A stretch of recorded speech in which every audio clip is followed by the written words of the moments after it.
The United States military is a well-known entity. Many of our friends and relatives are members of the Army, Navy, Air Force, or Marines. We have even heard of the Army Reserves. But what do we really know about the National Guard?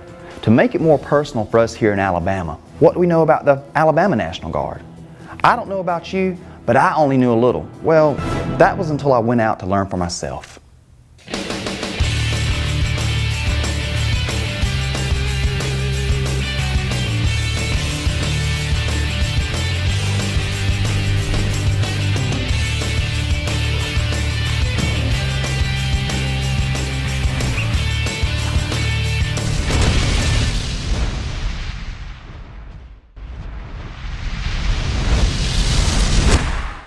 The Alabama National Guard began back in 1807 as a component of the American Armed Forces. They were there during the Civil War, helping to maintain peace and safety at home and abroad.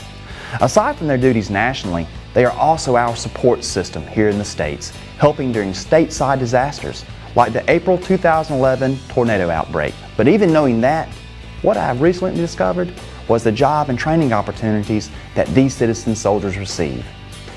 So how does one enter the Guard? Well, you start with a recruiter. The Alabama Air National Guard serves the Air National Guard. Basically what we do, we bring in young men and women from the ages of 17 to 39 who want to serve their country. And basically they serve at 3 different units here locally in Montgomery, Alabama. We also have some in Birmingham and Dothan as well. But basically when they come in here, they are able to get a job and they can transfer this job into the civilian sector. And they also get school money to go to school as well. Why would you encourage someone to enlist in the Alabama Air National Guard? When you go to an employer and you're looking for a job that you hope will turn into a profitable career, if you don't have skill sets already, you're looking to them and saying, please give me a job and please teach me.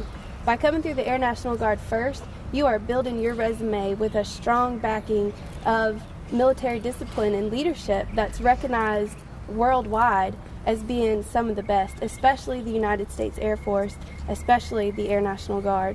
You come in, we pay you to learn those skills. You don't have to pay for them yourself or embark on an internship where you're not going to get paid to learn skills. You are paid to earn those. You build your resume with some of the things Sergeant Freeman mentioned, that security clearance is vital. Companies don't want to have to invest that amount of money into you. The Air National Guard will do it, and you can put it on your resume. Go out to any place that you'd like to get a job and show them the resume that you have backed by the Alabama Air National Guard, and you're going to be moved to the top of that pile. Sounds like a win-win to me.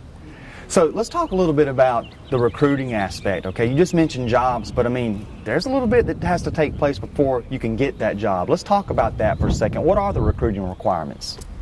Well, sir, the first one is that you meet the age requirement, 17 to 39.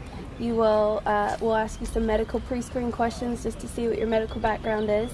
And then if you meet all of those, we'll set you up to take your ASVAB, which is a really long acronym. It just means an entrance test for military processing. It's very similar to any sort of standardized test you've taken in the past, math, English. It also has some mechanical questions because we have a large population here that works in mechanical sectors, whether that's auto or aviation. And then it also has some electrical questions because we have a vast IT department as well. And then you'll take a medical physical, and providing all those results go well, we'll sit down with you and do what we call job counseling. So we'll take your ASVAB score and your medical results, and then we'll show you what jobs you qualify for here at the 187th Alabama Air National Guard, and then you choose your job from there. The Alabama National Guard has 2 divisions, Army and Air Guards, and we're going to cover the Air Guard today. When you think of air, you think of planes, and that's the focus of the 117th Air Refueling Wing and the 187th Fighter Wing. At the 117th Air Refueling Wing, we met up with the guys responsible for fueling fighter jets while flying 5 miles up in the air. Situated in the back of the KC-135 aircraft is a boom where soldiers lie face down and maneuver the boom to fuel the jet. It looks like a video game. It's pretty cool. Boom has a bunch of different things it can do as far as like getting it close enough to the receiver aircraft that they can start refueling. We are able, this is the boom telescope lever. We can telescope out can't do it right now. We can go out and back in. The normal range for where you want to do your refueling is between 5 feet out and 20 feet out. So you can go, the boom will actually extend 20 feet out. It's pretty cool to see. And this is your boom hoist lever. You can actually lower the boom and raise it. Right now it is up and stowed is what we call it. So it is actually at 12.5 degrees up, and it's actually locked to the aircraft. But you can go down as far as 50 degrees down when you're flying. I just can't get over how you can actually do this in the air, but people do it every day, right? Yes, sir. Yep. Wow. Mm-hmm. Okay. And then right here we have the pilot director lights. When they turn these on, these will actually tell the receiver aircraft if he needs to go more left, more right, up, or down, depending on where the boom is, so he can get a good connection to receive fuel. So he actually, these lights correspond to lights on the bottom of the aircraft, and the receiver aircraft will look at him and see where he needs to go. And Sean, if you had to right now go and refuel a tanker or an aircraft, that was 400 miles away or whatever, would you ride 400 miles just like this, or you wait till you got close and then got down here? Or They'll wait. Okay. Because it'd be a long trip. So. Right. But that's actually a whole nother job. Is a boomer. That's his only job, is to specifically just fly this boom. Wow. So we're just the mechanics. We come in and fix it. He'll tell us, oh, it was flying off to the left, and we'll come in and do like what I was doing earlier with the rig and make it fly centered. Wow. I'm very impressed. And Sean, what exactly is your job title? I'm an aircraft hydraulics mechanic. Okay. All right. Okay. And what is a typical day like for you? Typical day, it varies. We could come in and we could have, 3 different aircrafts with 3 different issues. But it's busy, but it's fulfilling too. It really is fulfilling when you fix that aircraft and you see it take off. Wow, I actually helped fix that, and it's because of me that it's flying. So that's pretty awesome. The 117th, based at Birmingham Shuttlesworth International Airport, provides aerial refueling support to Air Force, Navy, Marine Corps aircraft, as well as allied nation aircraft at home and abroad. They do this through a fleet of KC-135 aircraft. These aircraft are huge and require a team of technicians and mechanics to make them fly. And with these airplanes being nearly 60 years old, they require more than a little TLC. Today we're actually doing a 24-month inspection, and we're in the fixed phase, as we like to call it. We've already pulled off all the panels, removed the gear, checked the axles. The boom is gone. It's in another back shop. And what we're doing now is all the discrepancies that we found, we're repairing those, and then we'll have quality insurance come out, and they'll follow up behind us to see if there's any more discrepancies, and then we'll panel it back up and start the whole cycle over again next month. A lot of different moving parts. Yes, sir. A lot of moving parts. A lot of different shops. We've got probably 6 to 8 back shops that are directly involved within the phase, as we like to call it. So, and they come in at different stages. I'll call and dispatch them as they are needed in the site. So. And off the top of your head, can you rattle off some of the different types of technicians from your avionics mechanics that are working here today? Engine shop. They'll come out and borescope the motors. We've got an NDI, which is a non-destructive inspection. They'll be checking the back of the axles and then certain components that our technical orders tell us they have to require an NDI. Sheet metal. They do a lot of work out here, just the stress that's on the aircraft. We have aero repair, which does the rigging of the flight controls, hydraulics, which pretty much is the boom and then all of the hydraulic components, electricians, and then we have guidance and comm nav that'll also be out here. And then we do have quality assurance, which is the expertise out here that kind of looks over after us. So the main mission for the KC-135 is, of course, to resupply airplanes like these. Welcome to Montgomery, and the home base of the 187th Fighter Wing and the 100th Fighter Squadron, a direct descendant of the famed Red Tails of the Tuskegee Airmen. Now, it takes more than just jet fuel to make these things fly. It takes highly skilled pilots as well. But more importantly, it takes a ground crew of hundreds to keep these precision machines in top condition. What our role is to bring jets in. We'll depanel the jet, get it ready for inspection. We'll look at all the components underneath the panels, make sure there's nothing broke, nothing cracked, make sure everything's functional. Then we'll do operational checks on it. We'll retract the landing gear. We'll put the flight controls through different movements to make sure everything's operating correctly. And then once everything's been completed on the inspection, then we'll put it all back together and send it out the door. And we'll do the first launch to make sure everything is like it should be, and then put it back in service. Lots of moving parts to that process, it sounds like. Lots of moving parts, yeah. So let's talk about some of the jobs involved on these aircraft in this hangar. Can you go through some of those for me, what they consist of? Well, some of the jobs are servicing accumulators, lubing the aircraft, make sure everything functions and moves correctly without binding up. As far as, we've got several back shops that, you've seen. They'll do their avionics and electrical and hydraulic components, make sure they're working like they should. And but as far as space dock, we, like I said, we make sure everything operationally on the jet works like it's supposed to. We will take the leading edges off, we'll take the flaps off, we'll replace different components. As far as bearings that are worn out, stuff like that, we'll do that, and like I said, put it all back together. Within the phase dock are auxiliary shops that are responsible for avionics, electrical, and hydraulic components for the F-16 aircraft.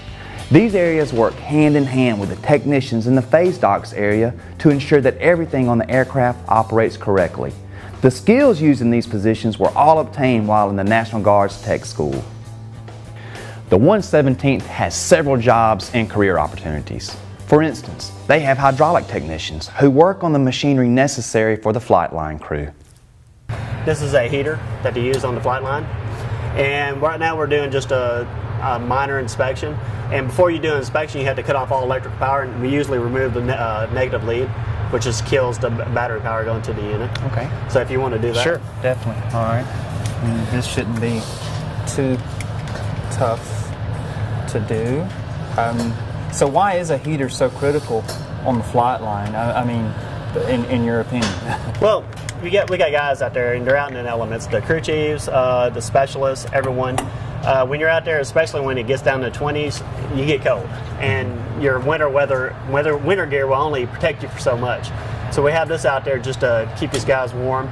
Also, it helps out with the aircraft. If they're working inside the aircraft, it gets cold inside the aircraft too. And some of the men and women, they're not out there for just a few minutes. They're out there all day long. Exactly. It gets really cold. Yeah, 4 to 5 hours. Getting a plane ready to leave. And when you're uncomfortable, your mind can play tricks on you. So the more comfortable you can be, that makes sense.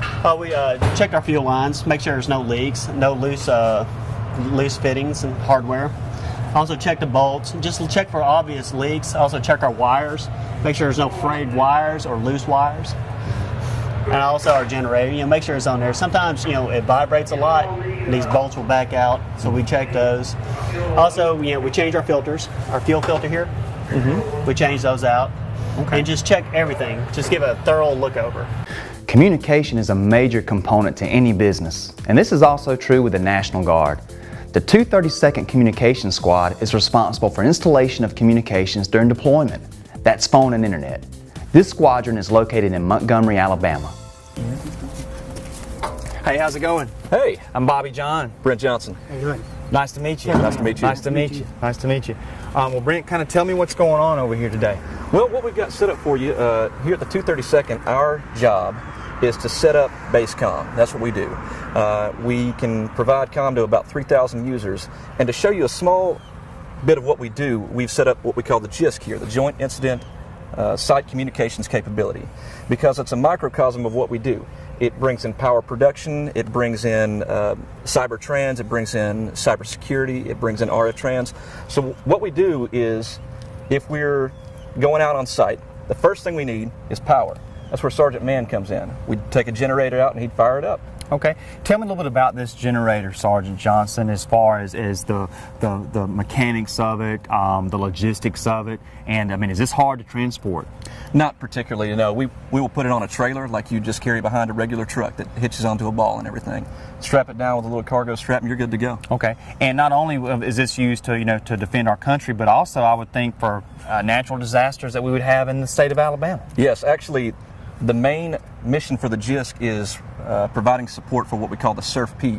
That would be in any, they would go out in the event of a natural disaster or a biological or chemical attack on U.S. soil where there's no comm, set up, and we go out there and set up comm for them. Okay, great. All right. Well, I guess let's fire this thing up and, hey, take a hike into the command center. Sounds good. All right, perfect.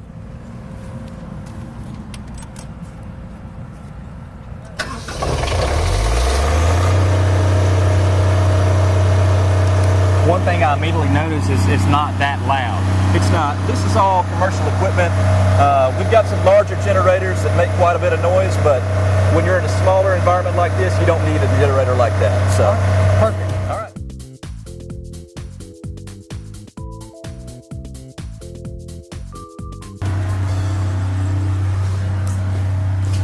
right. Okay, Bobby, well, the next step after we've gotten power is we're going to set up our SATCOM trunk.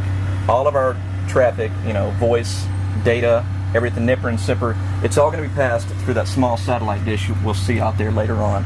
And we control the satellite through LAN cables with computers hooked up to graphic user interfaces. So a lot of moving pieces here, it sounds like. Yeah, it's not terribly complicated if you've done it a while, but yeah, it can be to the layman. Okay. So tell me exactly what Sergeant Velardo's role is right now for what we're seeing. Well, this is Airman Velardo. He's brand new to the RF trans shop, and we've started to train him on the JISC SATCOM portion. Our main goal is to make everyone be able to do everything in here, but we can split it up into separate sections, and he'd be responsible for bringing up the satellite trunk.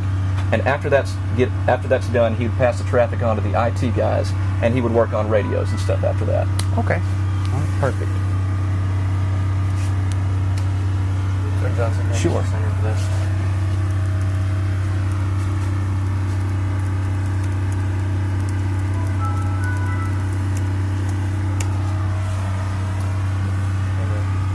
Yeah. Now what we've got here, we've got two computers set up. Both of them are going out to that small satellite dish. One of them controls the actual moving parts of the antenna, the motors and things like that. That's actually going to help us find the bird, what we call the satellite. The other one is hooked up directly to an evolution modem inside of the satellite terminal. What we use these days in SATCOM, we used to use something called frequency division multiple access, where you would get a certain amount of bandwidth, and that was your bandwidth throughout the entire mission. As bandwidth got taken up more and more, a lot of people, it started getting crowded. They made up something called time division multiple access, where several different users use the same amount of bandwidth and they transmit in bursts. And to do that, we have to hook up to a network who controls. They basically tell, okay, you transmit, now you transmit, now you transmit, and it's all of this done in like cycles of milliseconds. It's very fast. So the first thing we have to do is find the actual satellite, peek up on the satellite, and then we can get inside the network using our step side northwest. So the days of just grabbing a walkie-talkie and talking to somebody, when you're out fighting in a war, are over with, more or less. Well, actually, that's stepped up pretty big too. We do a lot of that as well. But if you're going to talk about voice over IP, if you're going to talk about being able to go to Google and all, you got to use SATCOM. Just the way it is. It's just the way it is, yeah.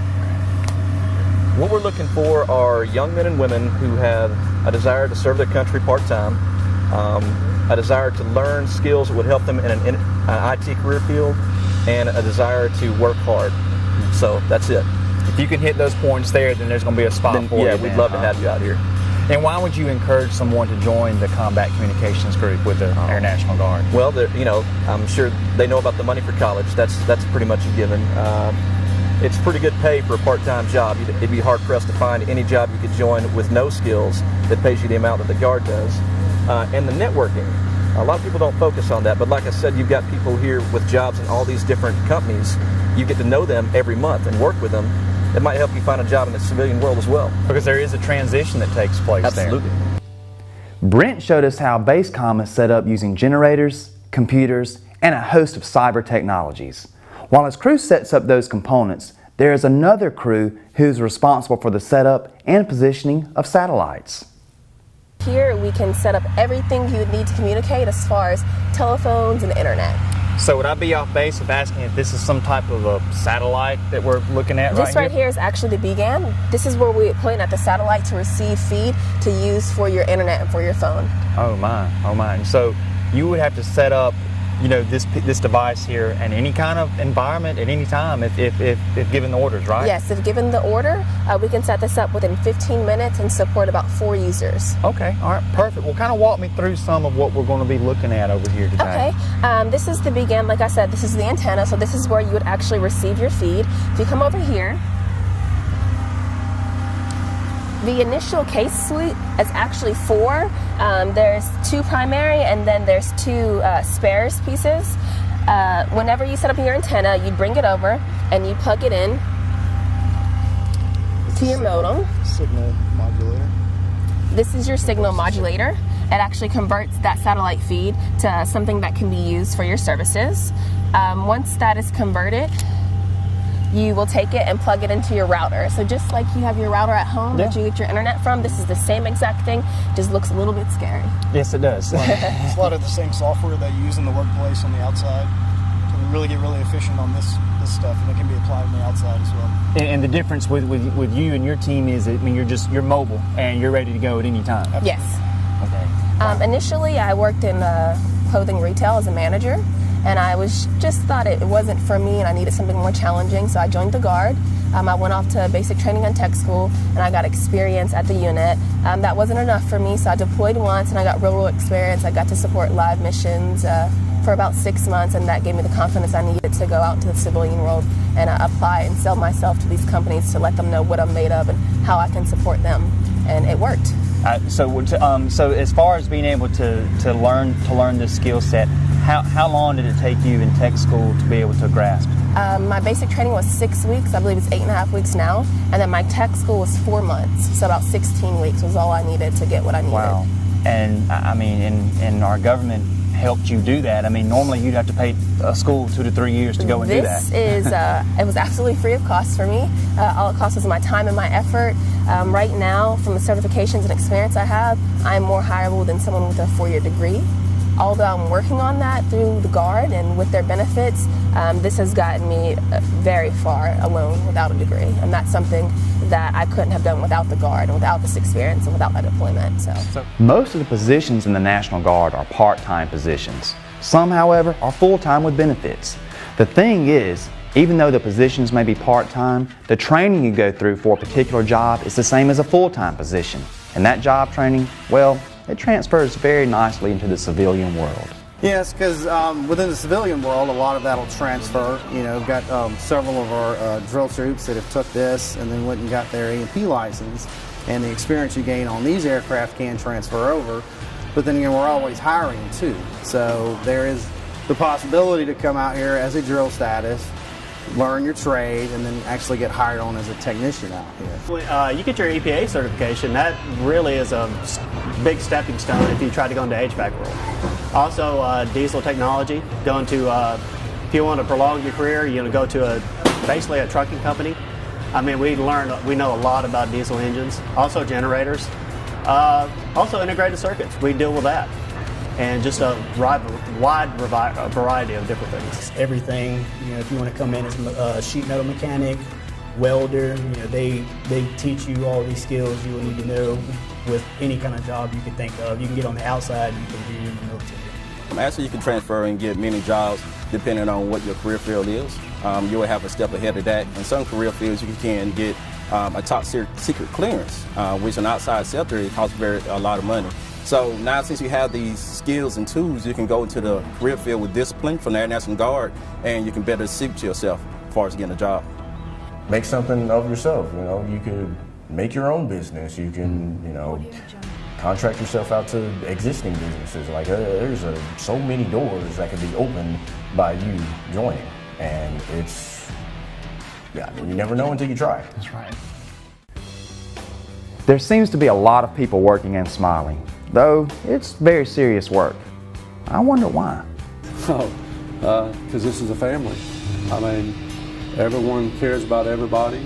They try to take care of each other, and especially when we all go on deployments, we're a tight-knit group. We are tight-knit. We take care of our own.